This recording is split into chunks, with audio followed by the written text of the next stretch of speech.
सामाजिक की बात हो गई, राजनीति की बात हो गई, है ना, आर्थिक की बात हो गई। भाई किसी अगर देश को चलानी तो सबसे पहले क्या आवश्यकता होती है? पैसा। अगर पैसा नहीं तो देश तो चलेगा ही नहीं। उसी प्रकार हो गया सामाजिक, आर्थिक और राजनीतिक न्याय। विचार, अभिव्यक्ति, हमको देख 3 प्रकार से न्याय मिल गई है। हम काय का न्याय मिल गया हमको? सामाजिक न्याय मिल गया।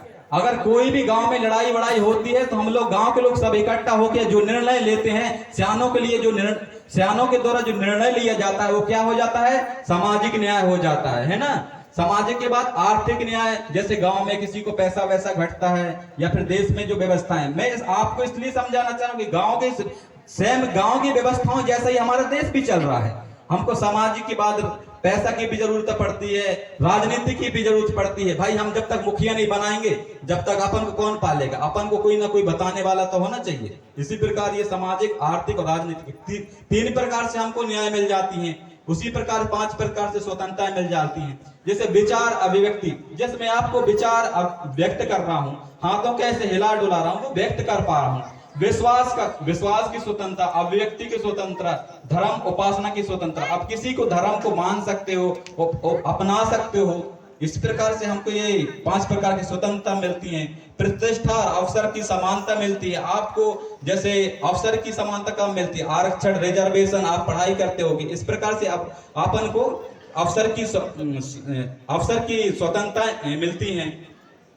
तथा उन सब में व्यक्ति की गरिमा और राष्ट्र की एकता, अखंडता के लिए आप किसी को, व्यक्ति को गरिमा, अच्छे से पढ़ाई कर सकते हो, अखंडता, देश तो अलग अलग न हो, उस प्रकार से हमको अवसर प्रदान किए हैं। तथा उन सब में व्यक्ति की गरिमा, राष्ट्र की एकता, अखंडता, तथा उन सब में, तथा उनको सुनिश्चित करने वाली, बंधुत्व को बढ़ाने के लिए सुनिश्चित करने वाली मिति मार्च, ये कब होता है? 26 नवंबर 1949 को देश को संविधान दिया गया था। ये सब बाबा साहेब अंबेडकर जी के द्वारा हमको क्या मिला, प्राप्त हुआ था? संविधान प्राप्त हुआ था। तो साथियों में कम शब्दों में आपके 5 मिनट में आपको संविधान को उद्देश्य का बताया हूँ। वहीं आपको मैं जैसे बताना चाहता हूँ, जैसे संविधान में जैसे आपको फंडामेंटल राइट्स, मूल अधिकार मिले हुए हैं, राष्ट्र के मूल अधिकारिक तत्व मिले हुए हैं। तो आप जब तक संविधान का अध्ययन नहीं करोगे, आप शिक्षा हमारी, अगर ये शिक्षा को हम इकट्ठे कर करके मंचों के माध्यम से जोड़ के आपको बताना चाह रहे हैं, आप अगर आ भी रहे हो, आप ये सोचिए ना हम आते क्यों हैं? भाई हम कुछ ना कुछ सीख के जाएं, कोई कुछ जानकारी दे रही है। तो अगर हमारा समाज ही अशिक्षा है, मतलब हम लोग पढ़े लिखे नहीं हैं, इसलिए हमको आज कोई भी, मतलब अपन किसी दूसरे की बात में विश्वास कर लेते हैं। हमारे समाज के लिए ही अशिक्षा ही सबसे बड़ा अभिशाप है। क्या है? अशिक्षा ही सबसे बड़ा अभिशाप है। अगर हम पढ़े नहीं हैं, हम तर्क नहीं कर पाते हैं, जो कुछ बोल देता है हम उसकी बातों में ही आ जाते हैं। इसलिए हमको क्या है, पढ़ना लिखना बहुत जरूरी है। जब तक हम पढ़ेंगे नहीं, हम बातों को तर्क नहीं कर पाएंगे, जब तक दूसरे की बातों में अपन जल्दी आ जाएंगे। मैं जिससे आप 2 प्रकार के गवर्नमेंट को जानते होंगे। जैसे वर्तमान परिस्थिति क्या चल रही है, सरकार है, केंद्र सरकार, राज्य सरकार, और एक रूढ़िगत ग्राम सभा हमारी जो खुद की स्वशासन होती है। 2013-3 के अकॉर्डिंग हमारे दादा मुकद्दम साहब के द्वारा आपको जानकारी दिया जाएगा। तो मैं चाहता हूं कि आपके सामने मैं थोड़ा बहुत मूल अधिकार की, फंडामेंटल राइट्स जो आपके अधिकार दिए गए हैं उनके जानकारी दे देता हूं, जो संविधान के भाग 3 में दिए गए हैं। जैसे अनुच्छेद 12 में तो राज्य की परिभाषा है कि केंद्र में केंद्र का सरकार होगा, राज्य में राज्य की सरकार होगा, है ना, जिला में जिला अध्यक्ष, ये सब गवर्नमेंट होंगी। उसी प्रकार जो अनुच्छेद 13 में क्या होता है, जो भी राज्य सरकार या पार्लियामेंट, जो संसद ऐसे कानून नहीं बना पाएगी जो हमारे जो मूल अधिकार हैं या फिर हमारे जो विधि उपविधि जिसके अकॉर्डिंग हमारी रूढ़िगत परंपरा है, मतलब ऐसा कोई भी कानून नहीं बना पाएगा पार्लियामेंट या संसद पास नहीं कर पाएगी जो हमारे मूल अधिकारों का क्या होता हो, हनन होता हो, या हमारे पूर्व जो मूल अधिकार या कानून नियम व्यवस्थाएं हैं उनको क्या होता हो, खत्म करता हो। अगर ऐसा कोई कानून पार्लियामेंट में, संसद में कोई मंत्री जो लोकसभा राज्यसभा से जो पास करते हैं तो वह कानून अपने आप में ही खत्म हो जाता है। और इसी अनुच्छेद के वजह से अगर हम आज बैठ पा रहे हैं और बच पा रहे हैं और हम जो ग्राम सभा है रूढ़िगत है ना, इसी की वजह से हमारी बहुत थोड़ी मोड़ी अधिकार जो बचे हुए हैं, जो अपन कह रहे हैं कि मावा नाटे मावा राज, हमारे गांव में हमारा राज। तो इस अनुच्छेद को आप डिटेल्स में पढ़ेंगे, ये अपने आप में ही विधि का बल है प्राप्त है, मतलब ये अपने आप में ही खुद कानून है, इसको कोई बदल नहीं सकता। इसको जहां तक पार्लियामेंट भी, संसद भी नहीं बदल सकता, क्योंकि उसमें लिख दिया है। क्योंकि थोड़ी भी अगर किसी के अधिकार को हरण करने या खत्म करने की बात कही जाती है, वो कानून अपने आप में खुद ही खत्म हो जाता है। उसी प्रकार अनुच्छेद 14 में है दिया गया है, विधि के समक्ष समता, विधियों का संरक्षण।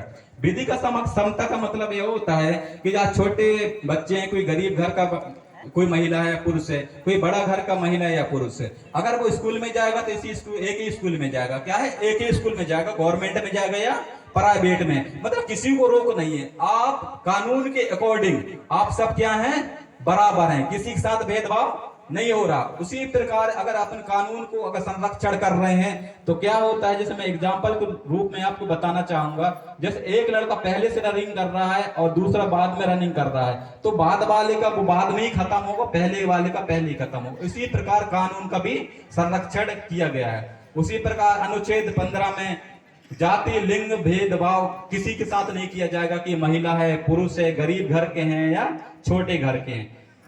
उसी प्रकार अनुच्छेद 16 में शिक्षा और महिलाओं के लिए अधिकार, शिक्षा छोटे बच्चों के लिए अधिकार दिया गया है। हमारे छोटे छोटे बच्चे हैं, हमारे महिलाओं के लिए गवर्नमेंट जो नए नए वो निकालती है, क्या क्या सुविधाएं मिलना प्राप्त होना चाहिए, सब ये अनुच्छेद 15 में दिया गया है। 16 में हमारी रिजर्वेशन की बात आती है, जिसको कहते हैं आरक्षण, जिसको वर्तमान में गवर्नमेंट हमारी जो केंद्र सरकार है, राज्य सरकार बिल्कुल तरह से खत्म करना चाहती है। अब आपको जानना पड़ेगा, आरक्षण किसी के भीख नहीं है। आरक्षण हमें हमारे जो देश आजाद होने से पहले, देश आजाद होने से पहले हमारे देश में राजाई शासन चलता था, जिसमें गोंडवाना राज्य शासन हुआ करता था, जो 1750 वर्ष राज किए थे। और उस राज्य शासन के बाद जब ये संविधान बनने लगा था, तो संविधान बनने के टाइम पे हमसे ये राज्य जो स्टार्टिंग में क्या होता, राज्यों के क्या होते हैं, अपने अपने इलाके होते हैं, उस राजाई को उन लोगों ने खत्म करने के लिए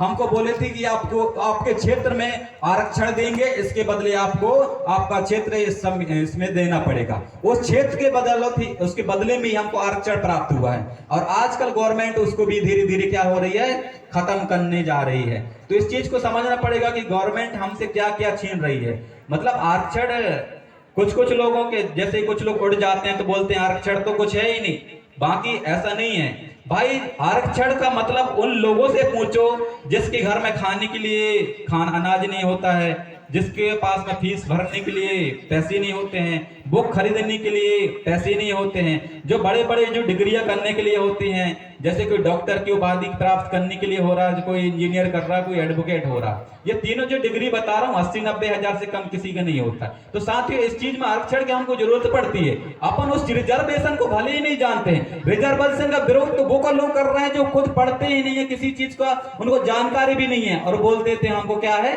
आरक्षण नहीं चाहिए। जबकि आरक्षण हर बच्चा उसका स्कॉलर ले रहा है। भाई राज्य का कर्तव्य है, ड्यूटी है। हम गवर्नमेंट क्यों बनाते हैं?